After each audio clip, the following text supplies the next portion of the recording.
Hi, നമസ്കാരം. Market പൾസിൻ്റെ മറ്റൊരു pre market റിപ്പോർട്ടിലേക്ക് എല്ലാവർക്കും സ്വാഗതം.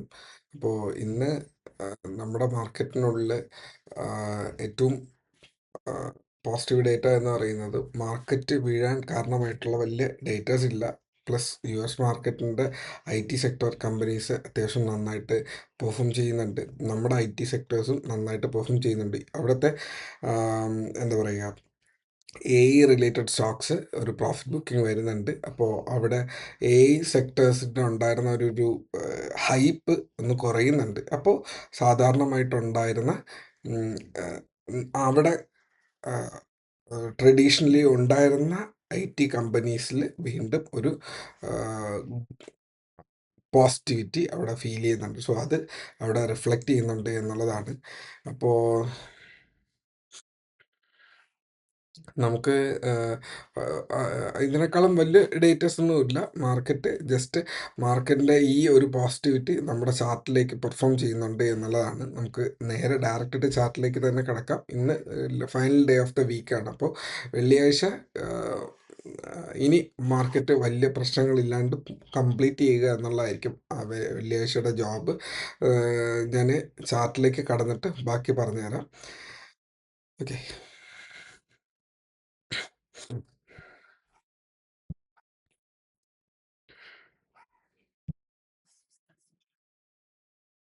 ഓക്കെ, ഇത് നമ്മുടെ നിഫ്റ്റിയുടെ ചാർട്ടാണ്. ഇപ്പോൾ ഇത് നമ്മുടെ മാർക്കറ്റിൽ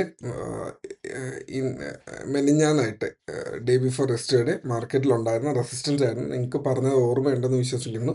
24,040 മേളിലുള്ള ഒരു സ്ട്രോങ് ക്ലോസിങ് അല്ലെങ്കിൽ അതിന് മേലുള്ളൊരു ട്രേഡാണ് നമുക്ക് അടുത്ത മൊമെൻറ്റം തരാൻ സാധ്യത എന്ന് ആദ്യമേ പറഞ്ഞിരുന്നു. മാർക്കറ്റ് ഓപ്പൺ ചെയ്തതിന് ശേഷം ഈ ഒരു മൊമെൻറ്റം ക്രിയേറ്റ് ചെയ്തു. 24,100 മേളിൽ മാർക്കറ്റ് ക്ലോസ് ചെയ്തു. നന്നായിട്ട് നമ്മുടെ ഗ്രൂപ്പിനുള്ളിൽ സ്ഥിരമായിട്ട് ട്രേഡ് അനാലിസിസ് ചെയ്യുന്ന ഏതൊരു വ്യക്തിക്കും നല്ലൊരു ട്രേഡ് കിട്ടാനുള്ള സാധ്യതയുണ്ട്.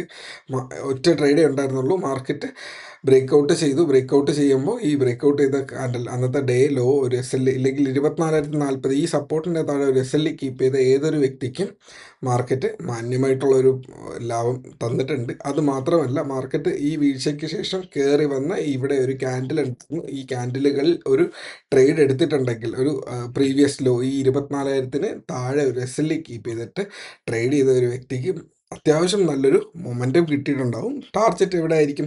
24,180 ഒരു ടാർജറ്റ് ഉണ്ട്. ഞാൻ സ്ഥിരമായിട്ട് പറയാറുണ്ട്, 24,180 24,240 മാക്സിമം നമ്മുടെ ടാർജറ്റായിട്ട് കീപ്പ് ചെയ്യാം എന്നുള്ളത്. കുറച്ചുകൂടെ സമയം കിട്ടിയിരുന്നെങ്കിൽ 24,240 പോയി ഹിറ്റ് ചെയ്തിരുന്നതിന് സംഭവിച്ചില്ല. ഇന്ന് ഞാൻ എക്സ്പെക്റ്റ് ചെയ്യുന്നുണ്ട് മാർക്കറ്റ് ഓപ്പൺ ചെയ്യുന്ന ലെവൽ ഒരു സെക്കൻഡ് ഒന്ന് ചെക്ക് ചെയ്തോട്ടെ.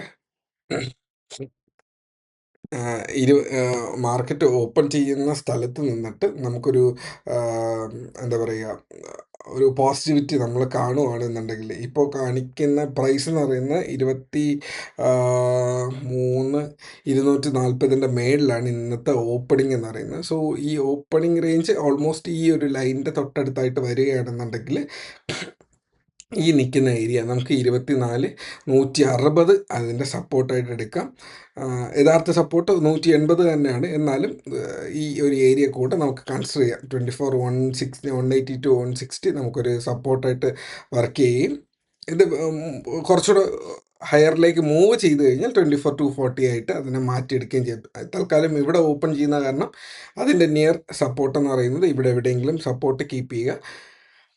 കംഫർട്ടബിളി 24,240 മേളിൽ കയറിയാൽ അടുത്ത ലെവൽ എന്ന് പറയുന്നത് 24,350.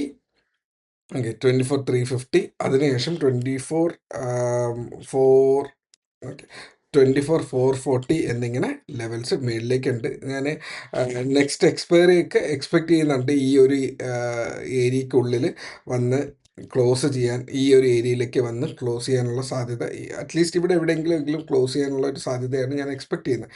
പക്ഷേ മാർക്കറ്റ് ബിഹേവ് ചെയ്യണം. ഇന്ന് IT സെക്ടറിനെ വാച്ച് ചെയ്യുക. ബാങ്ക് നിഫ്റ്റി 58,000 ബ്രേക്ക് ചെയ്ത് താഴെ പോകാതിരിക്കുന്നു എന്നുള്ളത് ആദ്യമേ ശ്രദ്ധിക്കുക. അപ്പോൾ ഇൻഡെക്സിൽ ട്രേഡ് ചെയ്യുന്ന ഒരു വ്യക്തി വാച്ച് ചെയ്യേണ്ട പോയിൻ്റാണ് ഞാനവിടെ പറഞ്ഞു തന്നത്. ശ്രദ്ധിക്കുക.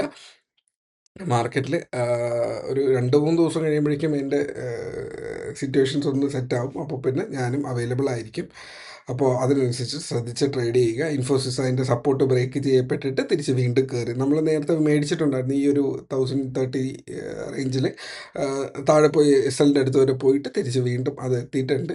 ശ്രദ്ധിക്കുക. എന്നാലും ആ ഒരു പോസിറ്റിവിറ്റി ഇതിന് 1000ന് താഴെ ഒരു എസ്എല്ലിൽ കീപ്പ് ചെയ്തിട്ട് ഇൻഫോസിസ് ലോങ് ടേമിലത്തേക്ക് വേണമെങ്കിൽ കുറച്ച് സ്റ്റോക്ക് മേടിച്ചിരുന്നവർക്ക് ഇതിനെ ആലോചിക്കുക എന്നുള്ളതാണ്. പല IT സെക്ടറിലെ പല സ്റ്റോക്കുകളും ഇപ്പോൾ ഉണ്ടാക്കിയ ലോ എസ്എല്ലിൽ കീപ്പ് ചെയ്തുകൊണ്ട് ലോങ് ടേമിലത്തേക്ക് മേടിക്കാൻ ഓക്കെയാണ്. കാരണം എസ്എൽ കുറച്ചുകൂടെ വൈഡ് ആയിരിക്കും എന്നുള്ളത് മനസ്സിലാക്കുക. ബാങ്കിങ് സെക്ടർ വാച്ച് ചെയ്യുക എന്നുള്ളതാണ്. ബാങ്കിങ് സെക്ടറിൽ ICICIയും ആക്സിസ് ബാങ്കും ഒക്കെ ഞാൻ ഒരുപാട് ദിവസം കൊണ്ട് പറയുന്നുണ്ട്. 1240 റേഞ്ചിൽ നിന്ന് 1240 ഓർ 1280യിൽ നിന്ന് ഞാൻ ഇതേ സ്റ്റോക്കുകൾ പറയുന്നുണ്ട്.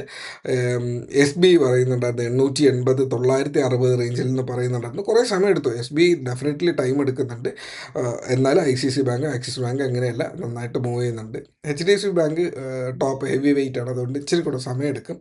ബാക്കി ഈ സെക്ടേഴ്സ് നോക്കി വയ്ക്കുക. തിങ്കളാഴ്ച തൊട്ട് നോക്കട്ടെ, നമുക്ക് PSU സെക്ടറിലേക്ക് നല്ല മൊമെൻറ്റം കിട്ടുന്ന സ്റ്റോക്സ് ഉണ്ടോ എന്ന് ഒന്ന് വാച്ച് ചെയ്യാം. ഓക്കെ, നമ്മുടെ മാർക്കറ്റ് അപ്പോൾ ഒരു സൈഡ് വേസിൽ ഒരു സ്ലൈറ്റ്ലി പോസിറ്റീവായിട്ടുള്ള ഒരു ബുള്ളിഷ്നെസ്സിലാണ് പോകുന്നത്. ശ്രദ്ധിച്ച് ട്രേഡ് ചെയ്യുക. വെള്ളിയാഴ്ച ഒരു പൊസിഷനും കയ്യിൽ കീപ്പ് ചെയ്യാതിരിക്കുക. ശനിയും ഞായറും കൊണ്ട് എന്തും സംഭവിക്കുക എന്നുള്ളതാണ്. അപ്പോൾ ആ പ്രീമിയം DK ആയി പോകുന്നതാണ്. അതുകൊണ്ട് നോക്കി ട്രേഡ് ചെയ്യുക. ഇൻവെസ്റ്റേഴ്സിന് കുഴപ്പമില്ലാത്തൊരു മാർക്കറ്റാണ്. So trade safe, take care, by.